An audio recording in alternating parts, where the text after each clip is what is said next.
नमस्कार दोस्तों, निफ्टी 50 के कॉल लर्निंग वीडियो में आपका स्वागत है। तो ये दोस्तों मैंने कल लेवल दिए थे। कल जो भी मैंने आपके साथ वीडियो शेयर किया था उसमें मैंने क्लियर कट आपको ये लेवल दिया था कि पहला रेजिस्टेंस मार्केट यहाँ पर फेस करेगी।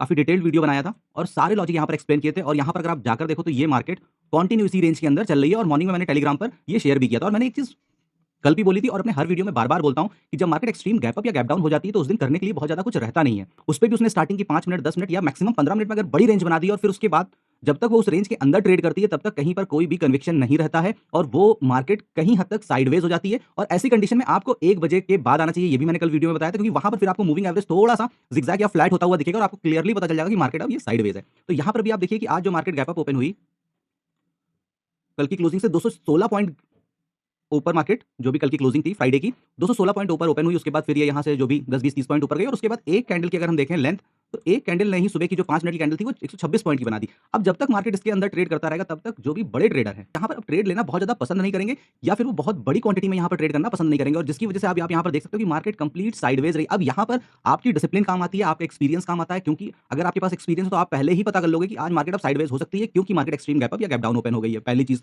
डिसिप्लिन कहाँ पर काम आती है? डिसिप्लिन यहाँ पर ये काम आती है कि जब तक मेरी कंडीशन पे ट्रेड नहीं बनेगा मैं ट्रेड नहीं करूंगा। ठीक है, आपकी कंडीशन पे ट्रेड बना, आपने ट्रेड ले लिया, उसके बाद आपका स्टॉप लॉस हो गया, उसके बाद अब आपने कहा कि अब मैं आज की डेट में कोई ट्रेड नहीं करूंगा। यहाँ पर आपको ये डिसिप्लिन बचा लेती है मल्टीपल ट्रेड करने से और आपका एक्सपीरियंस आपको बचाता है कि कब कहाँ पर ट्रेड लेना चाहिए, कौन सा दिन होता है जिस दिन नो ट्रेडिंग जोन होता है मोस्ट ऑफ द टाइम। इसीलिए मैं हमेशा कहता हूँ कि स्टॉक मार्केट को सीखिए, समय दीजिए, टाइम दीजिए और उसके बाद धीरे धीरे करके 4-5 साल का जब आपके पास कंप्लीट एक्सपीरियंस हो जाएगा तो फिर वहां पर आप एक अच्छे प्रॉफिटेबल ट्रेडर बनने लगोगे। तो यहाँ पर आप देखिए ये मैंने ओपन किया गिफ्ट निफ्टी का चार्ट, थोड़ा सा इसको छोटा कर लेता हूँ 15 मिनट की कैंडल पर ये चार्ट। तो यहाँ पर जो आपको ये ग्रीन जोन दिख रहा है ये वो टाइम है जिस ड्यूरेशन में इंडिया के अंदर ट्रेडिंग होती है, यानी कि सुबह 9:30 बजे से लेके 3:30 बजे तक। ये जो जोन आपको दिख रहा है ये जोन ये इंडियन मार्केट का है।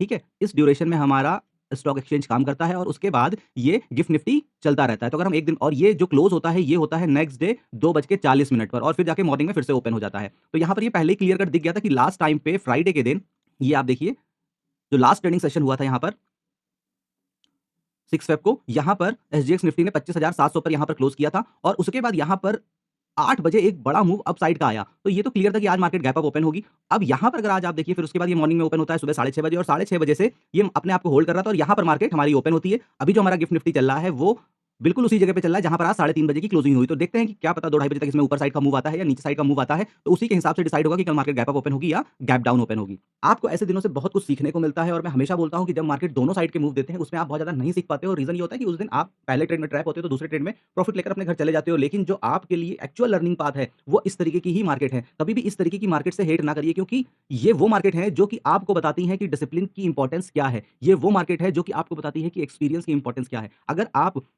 इस तरह की मार्केट ऊपर गई, फिर ये किया, फिर नीचे आ गई, फिर मार्केट नीचे गई, फिर ये किया और फिर ऊपर चली गई। अब आपने यहाँ ट्रेड बनाया, छोटा स्टॉप लिया, एक बड़ा सा प्रॉफिट लिया, फिर यहाँ पर आपने एक ट्रेड बनाया, बड़ा सा प्रॉफिट ले लिया, ठीक है। वो मार्केट ईज़ी होती हैं, लेकिन ऐसी मार्केट बहुत ज़्यादा खतरनाक होती हैं न्यू ट्रेडर के लिए। इसीलिए मैं कहता हूँ कि एक बार आपको भी स्टॉक मार्केट का एक्सपीरियंस ज़्यादा नहीं है, हो सकता है आपके पास लर्निंग बहुत ज़्यादा नहीं है, हो सकता है, लेकिन आपको अपना ट्रेड कंट्रोल करना चाहिए। ये एकदम डिसाइड कर लेना चाहिए कि 9:15 से लेके 10 बजे तक मुझको ट्रेड में जाना नहीं है। जब तक मार्केट का कोई क्लियर डायरेक्शन नहीं दिखेगा, मैं ट्रेड में नहीं जाऊँगा और दिन के 1 या 2 ट्रेड से ज़्यादा तो मैं अगर बिगिनर हूँ, मेरा भी 1 डेढ़ साल ही हुआ है, तो मैं लिमिटेड लॉट में और लिमिटेड क्वांटिटी के साथ दिन का 1 या 2 ट्रेड करूँगा, उससे ज़्यादा ट्रेड नहीं करूँगा। अदरवाइज़ आने वाले टाइम में आपको पता नहीं चलेगा, अगले 2 से 3 साल के अंदर आप देखोगे कि आपने अपनी पूरी कैपिटल को ज़ीरो कर दिया है। क्योंकि आज की इस मार्केट में कुछ बहुत ज़्यादा सिखाने वाला नहीं है, इसलिए मैं थोड़ा-सा आपको साइकोलॉजी के ऊपर ये बात कर रहा हूँ। अब यहाँ पर हम इसको लगाते हैं 10 मिनट के चार्ट पे, तो जब भी आप ये इस तरीके से लेवल्स ड्रॉ करते हैं, तो 10 मिनट, 15 मिनट की कैंडल आइडियल होती है, क्योंकि वहाँ पर चार्ट थोड़ा-सा पीछे का भी दिखता है और आप एक अच्छे लेवल यहाँ पर ड्रॉ कर पाते हो। तो यहाँ पर अभी तो ये क्लियर हो गया है कि अब जब तक मार्केट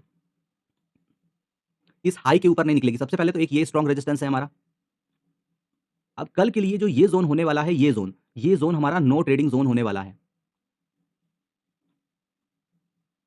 ये जो ज़ोन है, ये हमारा नो ट्रेडिंग ज़ोन होने वाला है क्योंकि अगर आज भी हम मार्केट की रेंज देखें, तो दिन के लो से लेके अगर हम पहली कैंडल को हटा दें, तो बाकी ये 86-87 पॉइंट के अंदर ही मार्केट मोस्टली मूव करती रही। जिसमें कि अगर हम ये मॉर्निंग की कैंडल हटा दें, 10:25 से अगर हम देखना स्टार्ट करते हैं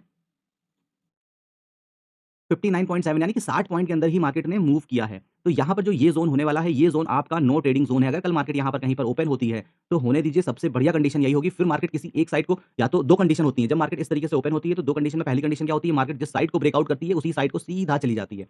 दूसरी कंडीशन ये होती है कि मार्केट किसी एक साइड को ट्रैप करती है, ठीक है? अब ये डिपेंड करता है कि पीसीआर रेशियो कितना है, किस साइड को ट्रैप करने पे ज़्यादा हमको लिक्विडिटी मिलेगी, तो मार्केट वो अगले दिन की मॉर्निंग में किस तरीके से ओपनिंग हो रही है, ओवरनाइट क्या न्यूज़ आ रही है, उसके हिसाब से ये चीज़ें डिसाइड करती हैं। मोस्ट ऑफ द टाइम में अगर मार्केट ऐसी जब इतनी लंबी साइडवेज के बाद किसी एक साइड को अगर ट्रैप करती है, तो फिर दूसरे साइड का क्लियर क्लियर कट ब्रेकआउट होता है। तो मैं ये नहीं कहता हूँ कि आपको एक साइड का ही ट्रेड लेना चाहिए। अगर आपका स्टॉप लॉस, क्योंकि किसी भी ट्रेड में एंटर करने से पहले सबसे इंपॉर्टेंट चीज़ होती है आपका स्टॉप लॉस कितना। अगर आपको सपोज़ करो कि सुबह मार्केट खुलती है यहाँ पर टाइम बिताकर और यहाँ पर एक छोटी सी कैंडल बनाकर और ये फिर ऊपर की तरफ निकलती है, तो प्रीवियस कैंडल छोटी है, स्टॉप लॉस छोटा है, तो आप रिस्क ले सकते हो। क्या पता कि मार्केट इसी फ्लो में सीधे 26,000 के लिए चली जाए। हाँ, लेकिन अगर सपोज़ करो कि आपने छोटा स्टॉप लॉस लिया, मार्केट ने आपको यहाँ पर ट्रैप किया और फिर इसके नीचे आ गई। अब अगर ये इसके नीचे आ गई, दैट मीन्स कि अब आप यहाँ पर बैठे रहो। अब अगर ये नीचे के लेवल को ब्रेक करेगी तो फिर एक बढ़िया मूवमेंट हमको नीचे की तरफ दिखेगा, तो फिर आपको यहीं पर दोबारा ट्रेड में नहीं कूदना है कि 10 मिनट बाद फिर कूद गए। नहीं, अब आपको इसका ब्रेकडाउन का इंतजार करना है, क्योंकि यहाँ की अब लिक्विडिटी मार्केट ले चुका है, लोगों को ट्रैप कर चुका है। अब अगर ये नीचे की साइड फटेगा तो बहुत से ट्रेडर जिन्होंने यहाँ पर सोच रहे होंगे और उनको बाद में लगा होगा कि नहीं यार सही किया मैंने यहाँ पर ट्रेड नहीं लिया, नहीं तो मेरे लंबे लॉस लग जाते। अब वो सब के सब यहाँ पर, और जो यहाँ पर ट्रैप हुए होंगे वो भी, जिन्होंने ट्रेड नहीं लिया होगा वो भी, सारे ट्रेडर यहाँ पर एंट्री करेंगे और फिर एक सॉलिड फॉल हमको नीचे देखने को मिलेगा। अगर मार्केट टाइम बिताकर थोड़ा-सा अर्ली मॉर्निंग नहीं, अगर 1 डेढ़ घंटा बिताकर और फिर इस लेवल को तोड़ती है, तो पॉसिबिलिटी ये है कि मार्केट फिर इस लेवल के लिए, पिछले दिन के लो के लिए फिर नहीं रुकेगी, फिर मार्केट इसके नीचे ही हमको जाते हुए दिख सकती है, क्योंकि मार्केट वैसे भी गैप अप ओपन हुई है। तो ये जो स्पेस आपको दिख रहा है 25,700 का, यहाँ तक अभी ये पूरा स्पेस हमारा खाली है, तो मार्केट ये गैप फिल अप करने के लिए यहाँ पर आ सकती है। तो इसीलिए फिर ये 25,700 का लेवल इंपॉर्टेंट हो जाएगा, अगर एक बार मार्केट ने अपने इस ज़ोन को ब्रेक कर दिया। इस ज़ोन को अगर मार्केट ने ब्रेक कर दिया, लेकिन टाइम बिताकर, अगर एक ही कैंडल में, मैं इसीलिए बोलता हूँ कि एक्सपीरियंस क्यों ज़रूरी है, वो एक ही कैंडल में इतनी बड़ी कैंडल बना दी उसने और ये ब्रेक कर दिया। अब आपको लगेगा नहीं यार मैंने रात में वीडियो देखा था, बात तो सही थी, इसने तो ब्रेक कर दिया, यानी कि वो तो बिल्कुल सही कह रहा है, अब मैं इसी कैंडल पे अगली कैंडल में कूद जाऊँगा। अरे नहीं भाई, आप यहाँ पर देखो कि अब आपका यहाँ पर जेन्युइन स्टॉप लॉस इतना बनेगा नहीं, ये आपको ट्रैप करेगा। जितना बड़ा स्टॉप लॉस, ट्रैप वहाँ पर उतने बढ़िया होते हैं। इसलिए ऐसी मार्केट में नहीं घूमना। हाँ, अगर मार्केट यहाँ पर ऐसे आती, 4-5 कैंडल बनाकर धीरे-धीरे आती, फिर थोड़ा-सा उठने की कोशिश, एक बार रिट्रेसमेंट लेती, ठीक है? और उसके बाद फिर वो वीक होकर और फिर ये इसके नीचे जाने लगी, अब ये आपकी एंट्री बनेगी, ना कि यहाँ पर आपकी एंट्री बनेगी। ये कोई एंट्री नहीं है, ये एंट्री है, ठीक है? अगर आप गलत भी होते हो, तो भाई ठीक है, प्रीमियम पे आपका 10 से 12 पॉइंट का स्टॉप लॉस हिट हो जाएगा, लेकिन दूसरी साइड आपको बढ़िया मूव मिल जाएगा। और याद रखिए कि कल एक्सपायरी का दिन है, तो अगर अर्ली मॉर्निंग कोई बड़ा मूव नहीं आता है, तो सबसे बढ़िया ये है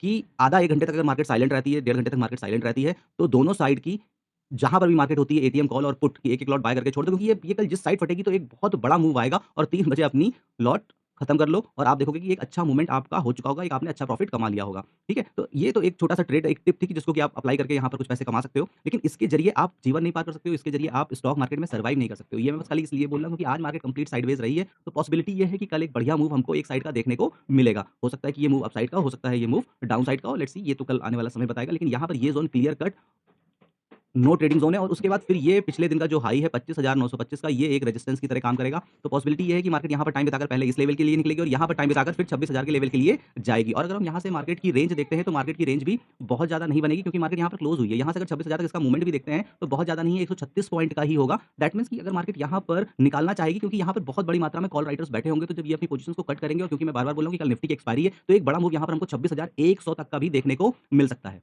यानी कि जो हमारा अगला रेजिस्टेंस लेवल होगा वो 26,100 तक भी हम यहाँ पर मार्केट को जाते हुए देख सकते हैं। तो ये हमारे ऊपर के लेवल है और यहाँ पर मार्केट एक बार अगर इस लेवल को तोड़ती है, तो 25,800 मुझे नहीं लग रहा है कि बहुत ज़्यादा कुछ वर्क करेगा। लेकिन हाँ, तब भी आपको थोड़ा-सा पिछले दिन का, क्योंकि लो है, तो आपको रिस्पेक्ट करनी चाहिए, क्योंकि ट्रेड आपकी कंडीशंस पर होते हैं और हमेशा उन्हीं कंडीशंस पे ट्रेड करना चाहिए, और जो आपने लंबे टाइम तक एक्सपीरियंस किया उसकी रिस्पेक्ट करनी चाहिए। और हमेशा पिछले दिन का हाई लो क्लोज इंपॉर्टेंट होता है। तो उस वजह से यहाँ पर थोड़ा-सा मार्केट एक ट्रबल थोड़ा-सा क्रिएट कर सकती है, लेकिन उसके बाद फिर मार्केट सीधे इस लेवल के लिए तो एटलीस्ट ट्राई करेगी, क्योंकि ये पिछले दिन की क्लोजिंग के पास का लेवल है। और यहाँ पर भी मार्केट का ये जो आज गैप अप ओपन हुई है, तो ये गैप पूरा खाली पड़ा हुआ है, तो ये गैप फिल अप करने के लिए मार्केट यहाँ पर आ सकती है। और अगर हम यहाँ से अपनी डे रेंज देखें, तो कल की क्लोजिंग से यहाँ तक आते-आते मार्केट ने 160 पॉइंट ही किए होंगे, और एक्सपायरी में अगर मूवमेंट तेज होता है, तो एक बड़ा मूवमेंट हमको नीचे का भी देखने को मिल सकता है। तो यहाँ पर 25,650 और 25,600, इसके बाद फिर कोई कनेक्शन नहीं है। मैं हमेशा बोलता हूँ कि जो भी मार्केट की एक एवरेज रेंज होती है, उसी रेंज के अंदर ट्रेड करने की कोशिश किया करिए, ओवर ट्रेडिंग के चक्कर में ना पड़िए, और फोमो में ट्रेड ना करिए और होप में ट्रेड ना करिए कि अब मार्केट ने एक ही डायरेक्शन में 250 पॉइंट का मूवमेंट कर दिया है। अब वहाँ पर आप सोचोगे कि नहीं, अब इसके बाद ब्रेकआउट होगा तो मैं बुलिश ट्रेड लूँगा। अब वहाँ पर कुछ भी उस डायरेक्शन में नहीं बचा है। अब यहाँ से आपको सोचना चाहिए कि अब मेरा कॉन्ट्रा का सेटअप बनेगा अगर मल्टीपल कंफर्मेशन के साथ, तो मैं एक छोटी क्वांटिटी के साथ, छोटे स्टॉप लॉस के साथ